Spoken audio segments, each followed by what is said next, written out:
Welcome to Prepping for the Studio. If you're a musician or musical artist that wants to learn more about what goes on, how to prepare, or how to make the most out of your studio session, you're in the right place.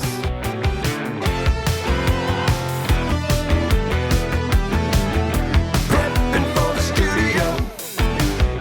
Hello. Welcome to Prepping for the Studio, Season 2. I am Roy Silverstein, co-host, and I've got Brian Schubel here with me again. Howdy doody. How you doing, Brian? I'm good. Excellent. In Season 2, we have guests, which is really fun. And our guest today is Cato Zane. Hi. Hi, Cato. Hey, Cato. How you doing? I'm good. How are you? I'm pretty good. Excellent. Cato is a recording engineer, producer, mixer, an educator, a YouTuber. Anything else? No, that's probably enough. Yeah, I met you probably close to when I opened the studio here at Rarefied Recording. I think so, yeah. Because you were one of the first people to come in. You were assisting Josh Mallett at the time, I believe. Yeah. Yeah. So I met you way back then, and since then, I mean, you've gone on and done a lot of things. Yeah. You actually helped me on a tracking date when I was still kind of trying to figure out the studio. Oh, yeah. With Cody, I don't remember his last name. Oh, Lavas? Yes. Cool. I haven't seen him in a while. Cody, where are you at? But yeah, I mean, today's theme is going to be about making demos. That's something that we talked about in Season 1. You know, a pretty important step in pre-production, we believe. And because Cato does a lot of educational kind of stuff on her YouTube channel, and you teach, right, at university. Yeah, I just started teaching at San Diego State. Nice. And you've taught some other places before, right? Yeah, so I taught was basically private lessons at Columbia University, and then I also taught at Platt College, San Diego, which they closed, so they're gone now. But gotcha. Yeah, that's it. Well, let's get a little bit of backstory on you, Cato, and you know how you kind of got into this and your journey thus far. Okay. Where are you from originally? Oh, now it's already a convoluted long answer. Okay. Technically out here, like San Diego, LA area. I was born in LA. My parents met here. They grew up here in San Diego. Okay. But I grew up right outside New York. Cool. So we moved there when I was like 3. And then I moved back here. Oh, I don't know. It was like 13 years ago or something like that. Mm-hmm.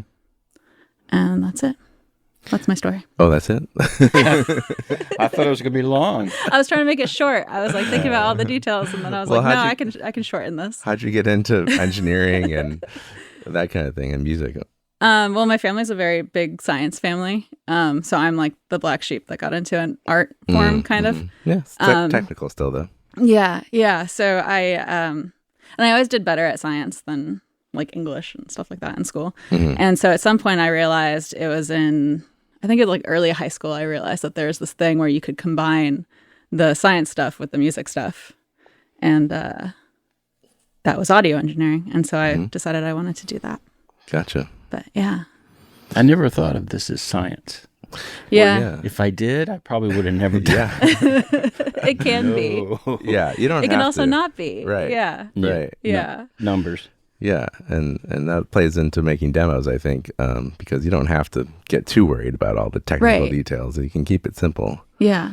But okay, so you got into, did you go to a university for sound, for audio engineering, that kind of thing? Yeah. So I saved up and got, before college, I saved up and got one of those like all-in-one recording. It was the Yamaha, it was an AW16G with like the CD burner, a digital recorder with a mixer built in. And okay, wow. And I was like recording my bands and my friends' bands. It was like punk bands and stuff. Like we were all really bad. But so I did that. And then in undergrad, I did music and technology, computer arts and technology, and economics. Wow. And then I did audio engineering jobs after undergrad. Mm-hmm. So some of that was live sound stuff. Some of it was studio stuff. I just kind of like whatever I could get for a long time, you know? Yeah. And then recently I did grad school. And in grad school, I did music and music education. Mm-hmm. So. Nice. Oh, and I did a degree at the community college. Like right before COVID hit, I did an electronics technician degree. Wow. That I think I told you about because you recommended Mike at Audio Doctor to me. Oh yeah, you did some assisting with him, right, or something, or work for him. I was like working there a little bit. It was like a few hours a week type of thing. I forgot about that. Yeah. And I was just helping with like the basic repairs, you know, like the keyboards and stuff, you know, stuff like that. Because I'm not very good at it, but I think it's cool. Yeah. Good experience to be able to fix your own stuff a little bit, or Yeah. know some basic soldering skills. Yeah, that's kind of what I wanted to be able to do, is like modify gear, fix gear, repair gear a little bit to some extent. Yeah. Right on. But Nice. I need to learn more to be confident with it, I think. Yeah. I mean, it's a whole thing. Yeah. If you don't practice it, you kind of get rusty too, and Yeah. all that. But Yeah.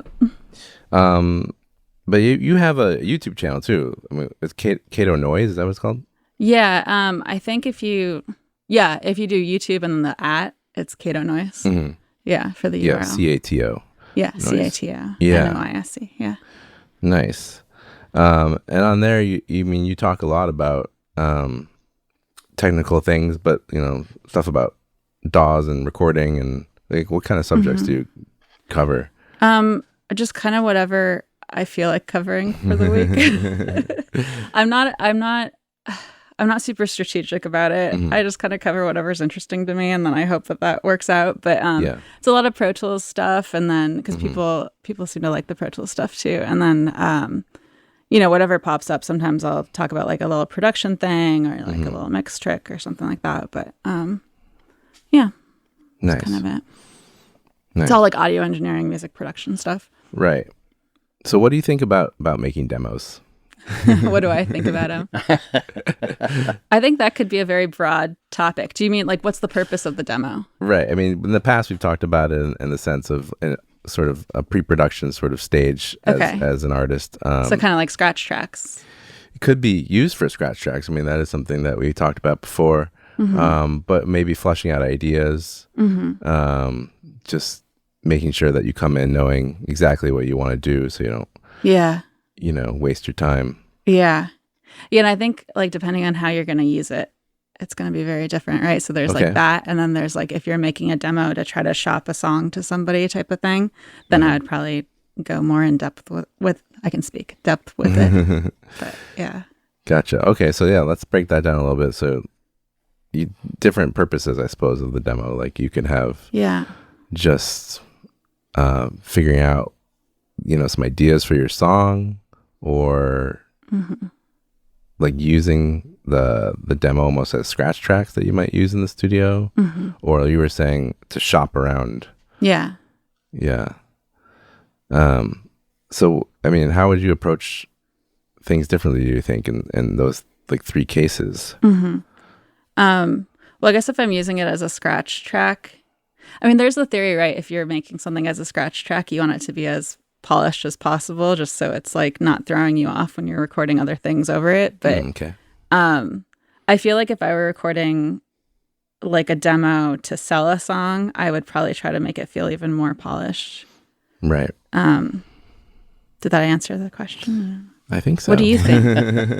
I personally think there's two ways. Okay. Yeah. Tell us. Brian. Probably three, but two. One is just ideas, and you do it as crappy as you can, so that it will never be able to be used in the studio. It's a sketch. Or yes. Yeah. And you use it as ideas, maybe figuring out the tempo.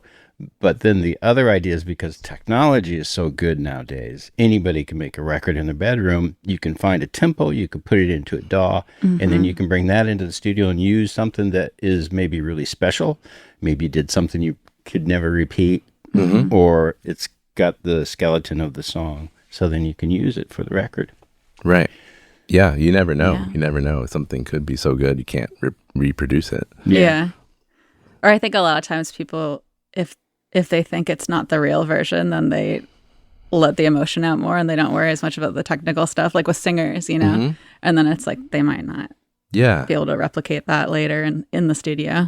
Right. Yeah, that makes a lot of sense. But I think there is something, about just being quick about it and not worrying about too much about how great it sounds or whatever. Just get the ideas down, if that's the purpose of the demo, right? To just sort of capture the idea and maybe explore some different kind of overdub ideas or something like that. I actually did something like that with a client last night for his session. We set a timer for 30 minutes and then we we opened Pro Tools beforehand and we imported some blank tracks, you know, Okay. so we had like some stuff in there, but then we hit the timer and we're like, all right, we're going to try to make a song as much as possible within this time frame. And it was kind of cool. I kept getting nervous. I kept being like, we kept being like, oh, there's a timer, and then like flustering like what I clicked, or you know, like hurry. but we were like cracking up the whole time, so it was fine. Okay, yeah. It was fine. I think it's another thing to throw into our personalities. If you have a personality where it's an artist who is finicky about how they do things, and if they perform something on a scratch track that you can't use, and they're just married to it, you're kind of chasing that the whole time in the studio. You know, and that can be a bummer. Yeah, like the demoitis thing. Yeah, but you never know who that person turns out to be, you know, or if they're one of those types that just can't let the demo go. And I think sometimes they don't realize that that's what they're doing. Oh, yeah. Yeah, I think that'd be easy to do. I think you could fall into a trap of maybe overdoing it on a demo, and kind of killing the song almost. Yeah. You know what I mean? Like, Oh, I've done that. because you can just beat the song to death, and then it's like you've lost interest now. That's what's a good thing about the timer, is that you kind of just get your ideas down and maybe embellish a little bit, and that's it. You're done. Yeah. Okay. Yeah. And embellish in the studio. Take it there and go to the next step, you know. Yeah. And with this person that I was doing this with last night, he'll spend like 6 months on a song of weekly sessions, you know? So it's, and it, like, there's a lot of stuff in there, but we were talking about that being a good exercise for him specifically because of that. That's great. So I think That's a positive for him. and he was here for it and he did it. It was awesome. That's cool. Yeah. Cool. Yeah, I mean, but I think for the purposes of just prepping yourself for the studio, I think just being kind of quick and, not precious about it, not worry too much about the technical side of things, except for maybe doing it to a click track and that kind of thing would be smart, you know. Tempo. Figuring out the tempo. Yeah. Key of the song. I was going to say Right. Those are Figure things that we out always before. Make talk sure the about. key works for the singer. Yeah. Yeah, and you could, discover things by doing a demo that, oh, shoot, this is too fast, or this key is no good, or, so that's part of the reason why you do them, is you learn those things before you discover them too late in the studio. I think a lot of that's communication too, right? Like figuring out if the key works for the singer. It's like sometimes people just don't communicate about it. Oh, yeah. Mm-hmm. Yeah, guitar players at home just writing the song on the guitar. Yeah. And then, It's a good position for them to play. yeah. That's where it's going to be. And they're like, what do you mean? What do you mean this doesn't work for the singer? Right. But the other thing that can happen too is when you have your ideas on, well, that's part of going to the next level, is once you have everybody, if everybody's playing live, maybe it's not a band, but if it is a band, you may find what you did for the demo. Well, this is just part of going to the next level, but you may find the tempo you decided on then isn't the right tempo for when the band's all together. Or, Yeah. Yeah, hopefully you can figure that stuff out in band practice too, Yeah. If you're having practices and, bring a metronome and try out some different tempos and see how it feels, You mean like actually have a distinct pre-production phase? Yeah. Oh, huh. What an idea. Yeah, it's a good idea. Yeah. I mean, these are kind of brings me to the subject of like what, as an engineer, like what kind of things are you seeing that people are coming in kind of unprepared for? Oh yeah. Well, it's interesting because like I'm a fan of having the distinct pre-production phase, but I'm also a fan of not. Okay. And I think part of this just because of like the studio that I have, right? It's a lot more basic. And a lot of the style of music that I tend to work with is more like a single artist that's wants like a beat to go with a thing that they're top lining, or they'll build the beat with you or something like that. And so like in that space, I've noticed that a lot of the time we're building the song in the DAW as we go. Okay. Which is completely different than what I learned to do at one point in my life. But it's kind of fun because you can do this thing where, you get things settled in the mix before you then add the next thing. And like you can use effects more like instruments sometimes. And weird stuff comes up that might not otherwise. I don't know if that, I don't remember what the question was. You're to be basically honest. saying don't do a demo.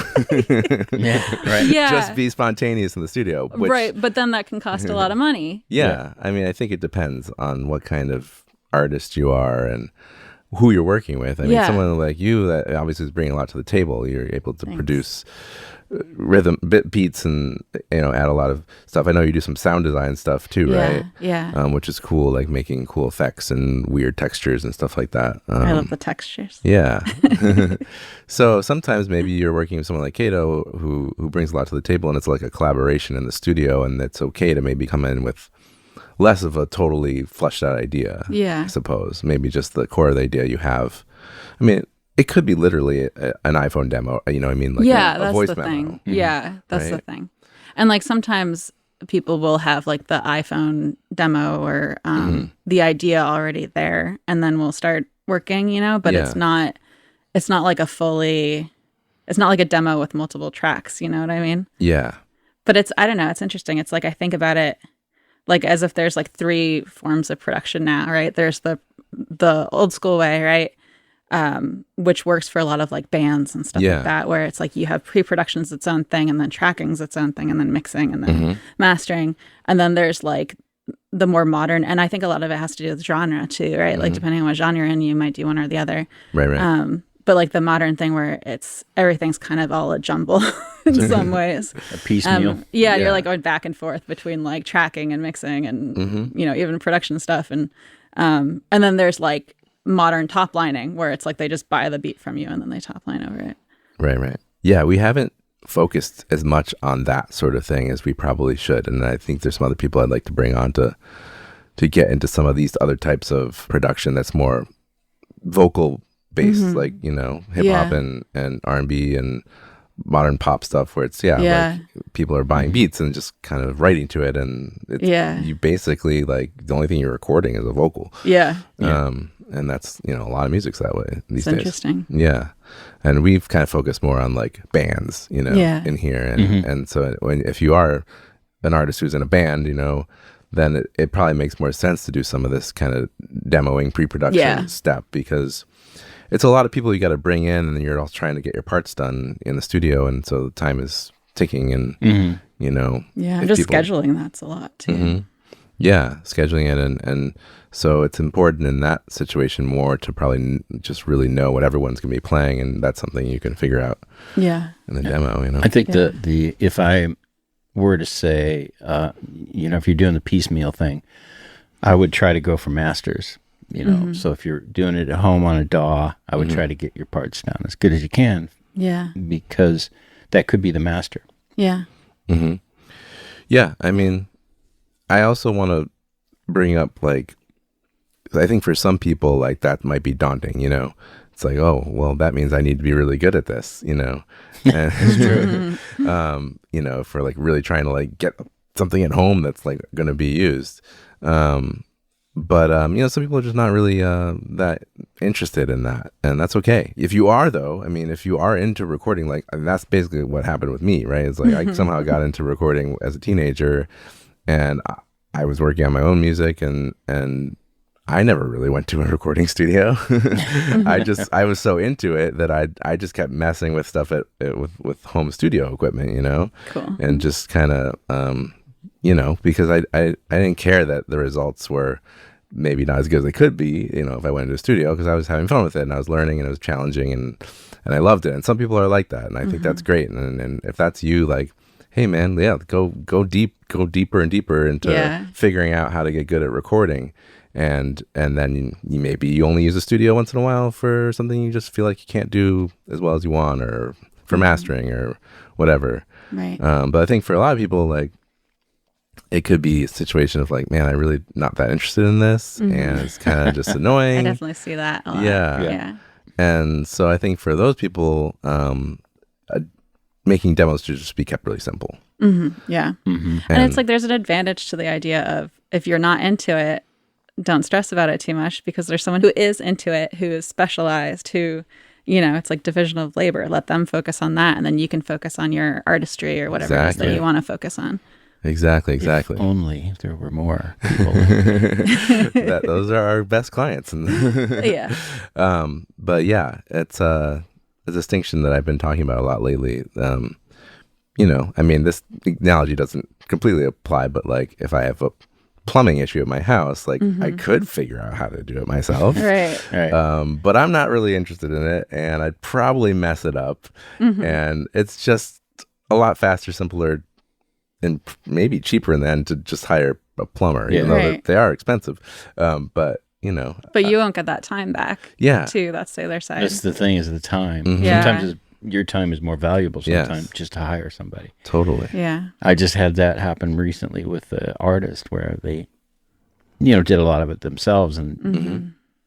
in the long run, they wound up spending more money. Yeah. Because they realized it Yeah. wasn't good enough and redid stuff, or It wasn't good enough, Mhm. and they were trying to basically just do it as cheap as possible. Mhm. And then they wanted something better, Mhm. Yeah, so they wound up redoing it. It's like that fast, cheap, and good Yeah, diagram. that triangle. Yeah, what do you want? Pick two. Yeah. Yeah. Fast, affordable, or cheap and high quality. Yeah. You can only have two. yeah.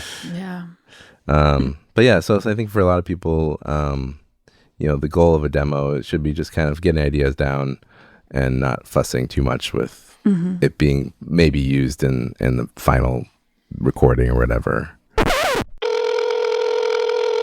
And now, a word from our sponsor, Rarefied Recording. Oh, that's me. I would be remiss if I didn't mention my studio, Rarefied Recording, and the services I offer there. The studio itself was built from the ground up, from the masterful plans of Mr. Wes Lachaux, so it sounds fantastic both in the control room and the live room. A 32-channel Neve Genesis console holds center court and is complemented by a wide array of outboard gear, instruments, and microphones. Your music will be in good company. If you live in the San Diego area, just head on over to rarefiedrecording.com to learn more and book a tour. You can also hear examples of my tracking and mixing work. If you aren't lucky enough to live in San Diego, let me be the first to suggest the idea of a destination recording experience. San Diego is BBB approved. The Better Business Bureau? No, beaches, burritos, and beer. Even if you're not a beach person, who's to complain with temperatures that are very often in the 70s? Even the winter months are averaging in the mid-60s. And being relatively dry, rain is unlikely to get in your way. The studio is very centrally located, and you can get to just about anywhere in the area in 15 to 20 minutes. Even Mexico.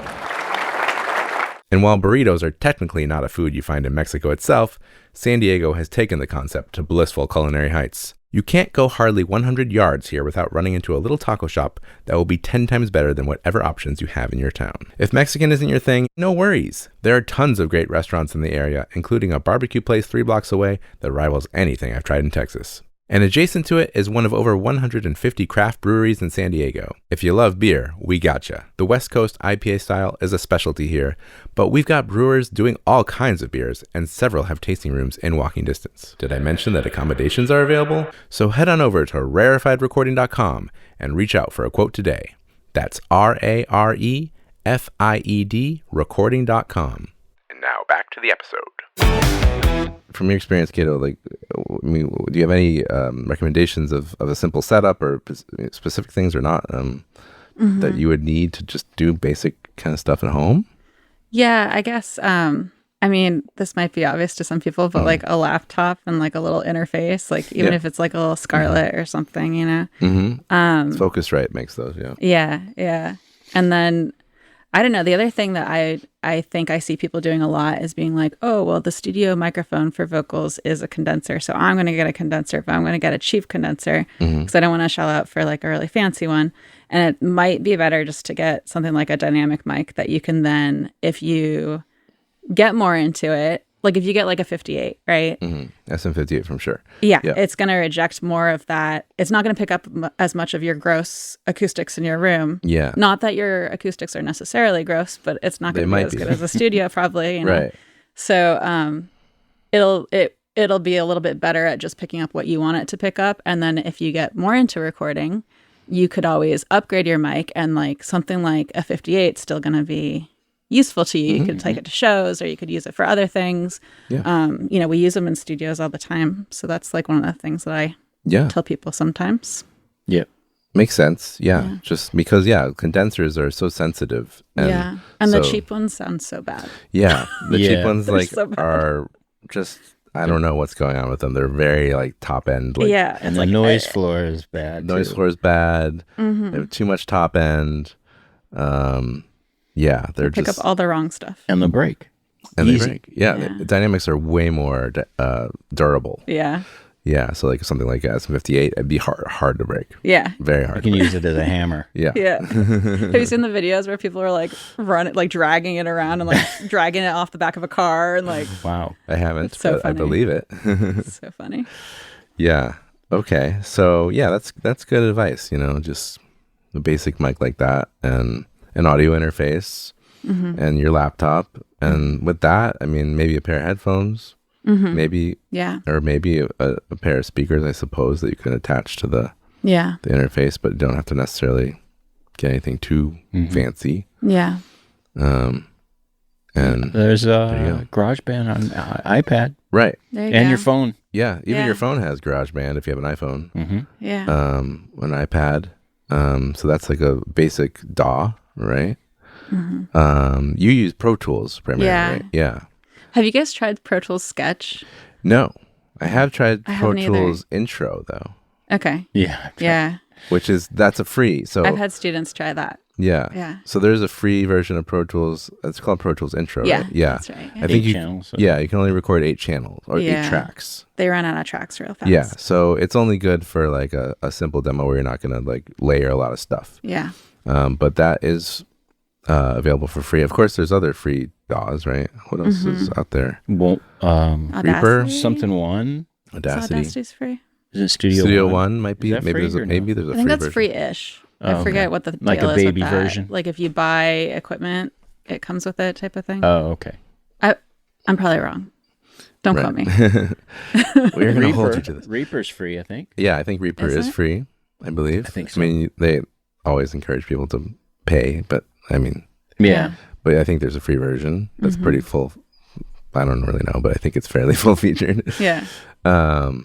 But yeah, why do you use Pro Tools, and why would Pro Tools maybe even be a good idea? I use Pro Tools because I wanted to work in studios.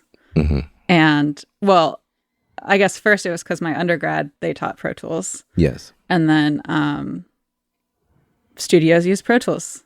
Yeah. So I was like, if I, to work in a studio, which I ended up doing, right? A commercial one, you have to know Pro Tools. So it's kind of it. Like they're all like, Yeah. all the DAWs are good. Yeah.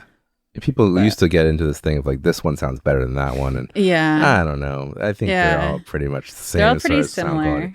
I have run into a few things where it's like super customized things in Pro Tools that other DAWs can't do. And I had this happen in grad school where I was doing private lessons with someone and he was teaching me Logic. Okay. And I was like, oh, how do I do this? And he's like, why would you need to do that? And I'm like, well, if there's a client waiting in the booth and I want to do X, Y, Z and then be able to hit record and have it actually record as soon as the client's ready, like I want to be able to do that multitasking thing and have the computer also be ready for me to record. And he was like, well, I don't think Logic can do that. And so I think there are some things where it's like, if you're working in a studio with clients, there are some customized things that Pro Tools can do that other DAWs can't as well. Yeah. And there's But- things that other DAWs do that Pro Tools. Yeah. Right. That's Yeah. And you think about like the origin of the different DAWs, right? Like Pro Tools was made to sync up with like big soundboards and, Yes. be in studios. And then, some of the other DAWs were made for like musicians to make music on their laptop. MIDI. And so they're more, or MIDI or like sampling or whatever. And so it's, that's where their strengths are. Right. Right. So I think depending on what you're doing, it probably, When I what first your goals are. when I first got into DAWs, there was Audio Logic had just come out, which originally Logic was just MIDI. Okay. And then Pro Tools had a 2-channel, which I can't remember what it was called. But then they came out with the Session 8, which is what I bought. Okay. So I got the Session 8 and then I got Audio Logic. Okay. And I was trying to decide which do I want to use because I was in the studios, but we were all tape. But I knew this stuff. I love technology. So I was just trying to A/B which one. I'd have friends come over and record. Yeah. And I wound up going to Pro Tools because it was just more of an engineer brain. And editing was much better. Logic was cool because there were certain things you could do that were different. But over time, I think, Pro Tools just Yeah. is. For whatever reason, Pro Yeah. Tools has still kind of have a hold on the The grip. on the studio world. I like how customizable it is, Yeah. And I think there's like the other side of that is, especially like with students, I see this a lot, where it's a lot harder to figure out from the start. Like a lot of the other DAWs are more intuitive. But then if you get to the point where you want all those customizations, then it's like Pro Tools becomes the thing. Yeah, but I think the biggest point is maybe like if you're planning to maybe utilize some bits of your demo in the studio, Pro Tools would be a good idea because it'd be easier to maybe even just share the session or something like that with the engineer or something like that. And you'd be a little more savvy in the studio, I suppose, of like knowing how Pro Tools works. Not that you have to do that, but yeah, that's one thing is like it'll more likely be something the studio has. And so you could, maybe just share a session with them and that could be like a starting point of the whole thing. Like, you already have the tempo in there. You already have maybe some scratch tracks because you're going to use some stuff that is a demo as scratch tracks, or whatever, something maybe you're going to use as part of the real final product. So yeah, that's the main argument I'd say of getting into Pro Tools. It's it's a little more expensive. Your engineer probably uses it. Yeah. Yeah. Exactly. Yeah. But from what I understand, like Logic, for instance, is maybe a better system it has a lot of virtual instruments built in that are pretty good. So that's nice to be able to kind of see, well, what does this sound like on a Wurlitzer, or what does it sound like on whatever, weird keyboard or organs, or you have like, or fake strings or horns or whatever. You could kind of like see what things sound like more easily, I think, in like Logic, because a lot of stuff is built in. Yeah. So that it's not a bad idea either. I just haven't used it done myself personally, but I haven't. I use it maybe 20% of the time, only because what happens a lot of times is artists can't get me their files and they're in Logic. And just send me the file, and so I'll bounce it out myself. And sometimes if it's an easy song, I'll just stay in Logic and mix it. But when I did a 5.1, this was a long time ago, Logic had a 5.1 on their output. So I used that to mix a 5.1 movie. That's cool. And it was fine. It just took me a lot longer, and I kept hitting hotkeys that were wrong. Yeah. But you kind of, you get to know, and editing's really tough. Yeah, I guess it's, for whatever reason, not quite as easy as Pro Tools. Yeah. But Pro Tools is a little bit of a weird learning curve, generally speaking, at the beginning, like setting it up, and some of the stuff is a little strange. It's funny because I think that about Logic.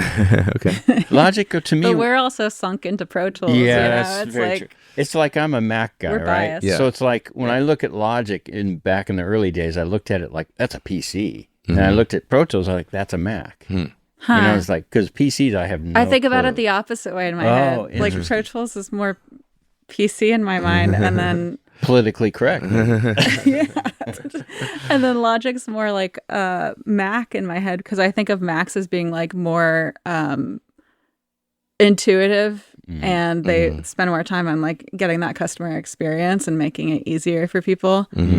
I think. Yeah. Whereas like I think of PC, and I use Macs too. Like I'm a Mac person too. And but like I think of PCs as being more customizable, Right. True. Yeah. And at this point, I mean, Logic is an Apple product, right?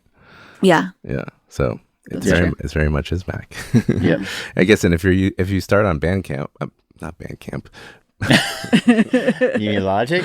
No, what's Pro Tools? GarageBand. If you GarageBand. start on GarageBand, because if you have an Apple product, GarageBand's just there. So Yeah. if you start there, I think it might be easy to go into Logic. It is, yeah. Yeah. It's the same sort of I think so. Yeah. stuff. So That's the one that throws me. Yeah. When somebody says, "Can you get the files out of GarageBand for me?" I'm terrified of that. Yeah, I am too. Yeah, I mean, GarageBand is very much a consumer product. You know what I mean? Like it's you can use it, I guess, for some professional kind of production. It's a great demo tool. Yeah. But it's a little sketchy as far as like getting stuff out of there and the quality of it and stuff. But at the same time, I've seen people use it, so you never know. But yeah, it'll probably be somewhat easy to go from GarageBand to Logic, because there is similar. Yeah. So that's something. What about, you said something about, condenser mics and your room maybe kind of sucking, and like, what are some things someone could do like to their room to make it suck less? Yeah. without spending a lot of money. Well, without spending any money, I tell clients to go hide in the closet and record things. But do they have Well, to I don't know hide? if you guys do that too. Yeah, they have to hide. They have That's, to yeah, hide. Yeah. that's one of the conditions. Active shooter. Oh no. Okay, we're not gonna go there. Yeah, so I tell people to do that just because the closet absorbs so much of the sound, right? Right. Yes, you have all these clothes in there. Yeah. They're just absorbing all the sound. Yeah.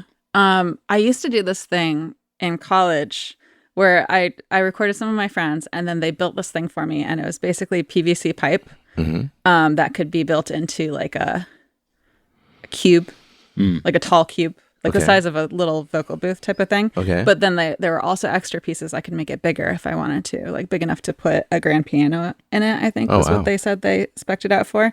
So it was basically a bag of PVC pipe pieces, and I would assemble it into that cube shape, and then I would take like every blanket in my house and drape it over it, Okay.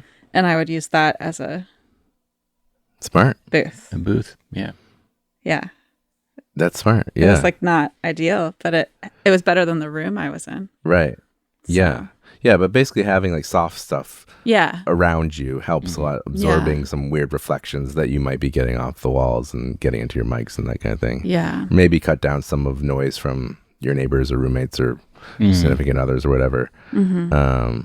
So that is a good thing to have. Like, I mean, I remember like having a living room setup where we had this IKEA couch that was just like kind of like this foam, like that kind of folded over on itself, and you could kind of put it on its side and like Nice. have like this like big foamy thing.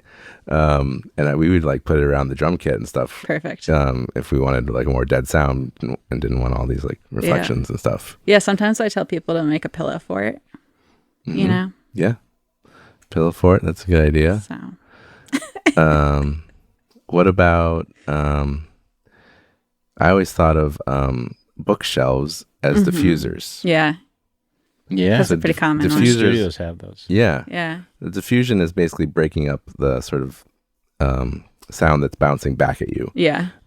So like in a normal room, you just have flat walls, right? So it ends up being that, you know, certain frequencies, depending on the dimensions of your room, like certain frequencies get emphasized or de-emphasized by the standing wave thing that happens with Yeah. acoustics. But like if you can kind of have an odd shape to your wall, Yeah. then it reduces. You're like this. breaking up the length of the Yeah. wall. So like imagine like a the room. bookcase behind you that has like all these books that stick out at different amounts. It kind of looks like this thing that's behind Cato right now that I have in the studio is a diffuser, but it's just purpose built as such. Yeah. And there's some math, you know, that goes into these Yeah. real ones where They have like calculators that you can use too to Yeah. figure out what length to make your diffuser pieces. yeah, if you wanna- can make your own. There are things online for that. That involves a lot more work. Yeah. I'm just talking about like cheap and dirty, something you have around the house already, like what you might be able to do to improve the sound of your room, you know. Yeah. Couches, Yeah, just Yeah. using couches. pillows, like you said, blankets. Yeah. Yeah, that kind Fluffy of thing. dogs. Yeah, lots of Yeah, Just hold your dog right next to you as you sing. they don't make noise, right? Okay. Another thing I wanted to ask you about was we talked about how you do some production and are there any like thoughts you have about underutilized production techniques or I don't know. Is there anything you want to say about as a producer? I think a lot of things that I see, I don't know, that bugs me. I don't know what the right way to say it is like texture stuff. Because there are a lot of ways you can make the textures more interesting. And a lot of people don't do that. texture, like in what? Yeah. Like instruments? Yeah, like if you're working at home, right? Because that's kind of what we're talking about, right? And you're putting together a track and you have like a bunch of MIDI instruments and then you like record your vocals or whatever and you put the whole thing together. There's like stuff you can do to make it more interesting and make it sound more like quote unquote real or whatever or organic. And it's like things you can do with like reverbs and delays and saturation and stuff like that. And that can make such a huge difference, I think. Yeah, I get sessions where all the guitars sound the same. Yeah. It's like try a different amp, and usually Right. usually it's a plug-in that they're using, which I get. Right. Yeah, totally. Or are you talking about also like, okay, maybe don't just take your keyboard and just play the preset and record it directly. Maybe run it through some pedals or mess with it a little. Yeah, I feel that. Because you can always, I don't know, you can always go backwards. Hopefully. Yeah. Well, if you're using plugins, you certainly can. Yeah. It's a little harder to go backwards if you've used some pieces of hardware and baked it in. Right. But you can do it again. But a lot of people working at home aren't baking stuff in with hardware. Yeah. Plugins. So. Yeah. Usually you can go backwards if you mess it up. So. Right. But people are like afraid to experiment, I think, sometimes. Yeah. So. Yeah, I think you can have a lot of fun and add a lot of movement, dynamics, and stuff like that if you do some things like that, like or manually changing parameters on things as you're playing a part on a keyboard or whatever. Work with a friend of yours or a bandmate or whatever, and that can be really fun to like have one person playing the part and the other person like messing with something. Yeah. And then it doesn't feel like as much of a static mix. Yeah, totally. Yeah. It can really add a lot. I feel that. I've done some of that here in the studio with people for sure. Cool. Yeah. I like that stuff. Yeah. Yeah, because otherwise you kind of just get like this very static kind of sound, and it's just not as interesting. That's all. Yeah, I mean, I think that's pretty much all the questions I had. Brian, you got anything else you want to add on making demos or any questions at home? No, I agree that the Focusrite interface is probably a good way to go. That's a popular one. Like $100, I think. Yeah, it's not bad. There's lots of options though. And there are other good ones. Yeah. That's a common one. Yeah, a common one I see all the time. Yeah, you don't need much. I mean, if you want to keep it as simple as using your phone, that's fine. I mean, especially if you're just trying to get the idea down. Yeah. Because some people might be like, oh, I'm really not technical. It's like, okay. Yeah. Well, can you use a phone? Can you just open the voice memo and hit record? I mean, it could be that simple just to at least get an idea down. Yeah. Right? And there are some things, that are like easier than others if people want to try to do some more of it at home and like cut costs that way. But it's like depending on the instrument and what you want to record, I'd also be like, oh, like if you want to record a drum kit, probably go into the studio for that. But if like sometimes you could do like a DI recording if it's like a bass or electric guitar and then bring that into the studio and then reamp it or whatever. Right. There's like ways you can do some of it at home. Good idea. Yeah, exactly. Do like a hybrid approach. Yeah. Like keyboards can be recorded direct, right? Bass often is recorded direct anyhow. And guitars, while they don't sound great direct, can be recorded direct and then reamped, which is when you take that kind of direct signal and you run it into an amp and then mic the amp. Yeah. Or there are some emulations of guitar amps that aren't half bad if you want to go that direction. Yeah. But yeah, good point. Yeah, you can get a basic home setup where you can do a lot of these things outside the studio, save a little bit of money, and if you buy a halfway decent interface, you can probably just plug straight into it. Yeah. You don't necessarily need to go and buy a really nice direct box or a really nice mic pre for everything. You might want to later, but and maybe as you progress, you'll get into it. You start to be like, okay, well. That sounded okay, but then I went to the studio and I did bass through this amazing, tube DI, and man, did that sound good. Yeah. That's the trap. Yeah. It gets you. Yeah, it's just a snowball effect at some point. Yeah. It's half the fun, though. Yeah. For those of you, like I said, who find this interesting and, you go ahead, go down the rabbit hole. Spend that money. Basically what happened to me. It snowballed into an entire professional studio. Yeah. Because I never worked at a studio, and I never, I just came through home recording. Yeah. So it is a thing that could happen. Yeah. But you have to, just be willing to spend the time and the money on it. Yeah, you have to be kind of obsessed, I think. Yeah. For other people, I think it's like more about their songs, and that's great, Yeah. Focus on that in that case. Yeah.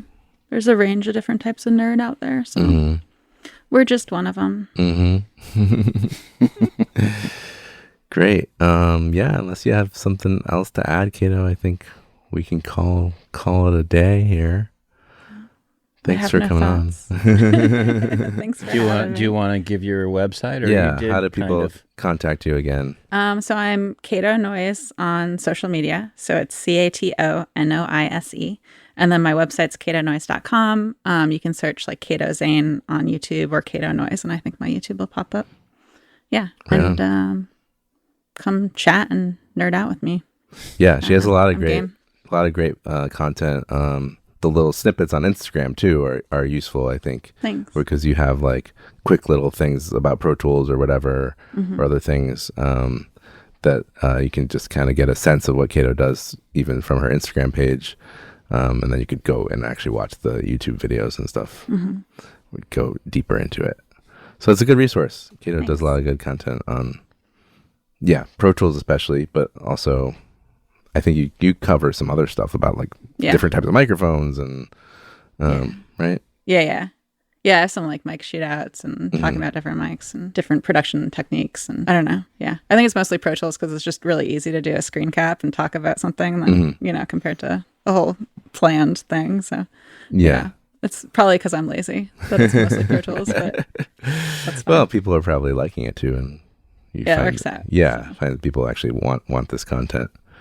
And you don't have to become an expert on Pro Tools. Like even I feel like I use 10% of what Pro Tools. Oh yeah. I was telling Roy the other day, it's always fun when I work with one of the different interns here, because I'll be doing something and they'll say, "Oh, you could do this. That'll be, and I'll learn a quick key that I haven't used because I'm always mixing instead of recording. And I'll be like, "Oh, it's an explosion of like, oh, that's awesome. I love that." Yeah. I'll sometimes find a shortcut and be like, "Oh, that's so cool. I got to use that more." And then I'll start using it and then I'll forget about it for a while. And then I rediscover it. And I'm like, "Oh, wow." Yeah. It all depends on your work mode, I guess. Yeah. Yeah. Totally. Yeah. Your flow. There's certain shortcuts that I use, and there's a bunch that I probably should be using that I just don't. But, but I don't know. It's hard to remember all of them. Yeah. I mean, at the end of the day, it's just a tool, right? Yeah. So Yeah. use it how it works for you. Right. Yeah. Some people get really crazy and they flying around on the keyboard. And, Yeah. but I think for most people, it's fine just to know the basics of these things, and especially for the purpose of making a demo. You're not like sitting in the hot seat in a studio with people waiting on you to get something done. Right? You're on your own time and you're just having fun and exploring. Yeah. So there's like certificates for Pro Tools and all that kind of stuff. Yeah. Even recording engineers don't really need that in the studio. It's like 'cause no one ever asked you. Yeah. I've literally never been asked. No artist is like, "So, do you have your Pro Tools certificate?" Oh, you don't? Okay, forget you. Yeah. That never happens. You're not hired. Yeah, it probably only matters for some like corporate job or something. I don't even know. Yeah. I mean, I got one, but it was because I was working at a studio that offered it to me and I didn't pay for it. So, Yeah, sure. If someone's saying like, that was a good thing. 'Cause otherwise, it costs money actually to get certified in these. Does it? yeah, so. it's kind of expensive. You have to go to school for it? It's like a certificate thing. Yeah. Wow. Like Avid runs them. You have to become like an Avid certified educational partner or whatever the phrase is. I forget. I'm a bad Pro Tools person, but. Well, you're a very good You're user. in good company. We all are. Just doing our best over here. Yeah. Like I said, they probably use 10% of what the thing can do. Yeah. But I feel that. I use what I need. Yeah. All right. Cool. Thanks, Cato. Yeah. Thank you. Thanks, Cato. Thanks for everyone. having Good me. to see you. Yeah. Check you you guys later. next time. Okay. Bye. Bye, everybody. That's our show for today, folks. Thanks so much for listening to Prepping for the Studio. If you enjoyed this episode, please leave us a 5-star review on whatever platform you listen to your podcast from. And don't forget to subscribe and tell your friends. Episode info and my ebook, A Musician's Guide to the Recording Studio, are available at preppingforthestudio.com. If you have any questions, feel free to reach out there. Prepping for the Studio was recorded and edited at Rarefied Recording by me, Roy Silverstein. Theme music written by myself and Ariel Levine. Performed and recorded by Ariel Levine. Many thanks to my co-host Brian Schubel and you. Best of luck to you and your musical endeavors. And remember, as Alexander Graham Bell once said, before anything else, preparation is the key to success. We'll see you next time.